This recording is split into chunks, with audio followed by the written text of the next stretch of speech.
Hi అండి, నేను మీ doctor Lavanya సమ్మండి. ఇవాళ చాలామంది మదర్స్ ఫేవరెట్ టాపిక్ ఏంటంటే, మా పిల్లలు ఎక్కువగా ఆకలి అనేది చెప్పట్లేదు మేడం, అసలు ఫుడ్ అనేది సరిగ్గా తీసుకోవట్లేదు, మా పిల్లలు చాలా ఆకలి తక్కువగా ఉందని చెప్పి చాలామంది కంప్లైంట్ చేస్తూ ఉంటారు అనమాట. దానికి గల మెయిన్ 5 రీజన్స్ ఏంటా అని దాని గురించి తెలుసుకుందాం. ఫస్ట్ వచ్చేసరికి పిల్లలకి బ్రేక్ఫాస్ట్ లంచ్ డిన్నర్కి మినిమం 6 hours గ్యాప్ ఉండాలన్నమాట. అలా గ్యాప్ ఉంటే వాళ్ళకి ఆకలి అనేది ఆటోమేటిక్గా పుడుతుంది. ఒకవేళ మీరు ఇర్రెగ్యులర్ టైమింగ్స్లో ఫుడ్ ఇస్తున్నారు, ఆ రోజు ఎవ్రీ 4th hour ఏదో ఒకటి ఇస్తున్నారంటే కనుక ఆకలి తక్కువ ఉంటుంది. అండ్ సెకండ్ వచ్చేసరికి షుగర్ రిచ్ ఫుడ్స్ అనమాట. లైక్ ఈ చాక్లెట్స్, బిస్కెట్స్ ఇలాంటివి, కూల్ డ్రింక్స్, ఆరల్స్, మార్కెట్లో దొరికే జ్యూసెస్ ఇలాంటివి ఇస్తున్నారంటే కనుక వాటిలో షుగర్ కంటెంట్ అనేది చాలా ఎక్కువ.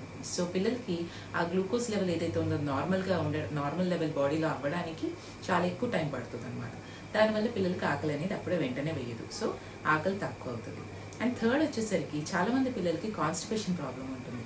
డైలీ మోషన్ పాస్ చేసే పిల్లలకి ఆకలి ఇవన్నీ బాగానే ఉంటాయి, కానీ ఇలా కాన్స్టిపేషన్ ఉన్న పిల్లలకి ఆకలి అనేది తక్కువ ఉంటుంది. సో మీ పిల్లలు డైలీ మోషన్ పాస్ చేస్తున్నారా లేదా అన్నది చూసుకోండి.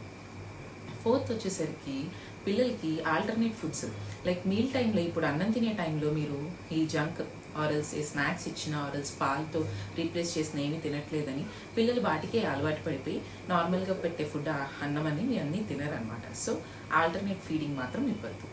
అండ్ ఫిఫ్త్ వచ్చేసరికి పొట్టలో ఏమైనా ఇన్ఫెక్షన్ ఉన్నా ఆరల్స్ పొట్టలో వామ్స్ కానీ ఏమైనా ఉన్నా కనుక పిల్లలకి ఆకలి అనేది తక్కువ ఉంటుంది. సో మీ దగ్గర ఉన్న పీడియాట్రిషియన్ని కన్సల్ట్ చేయండి.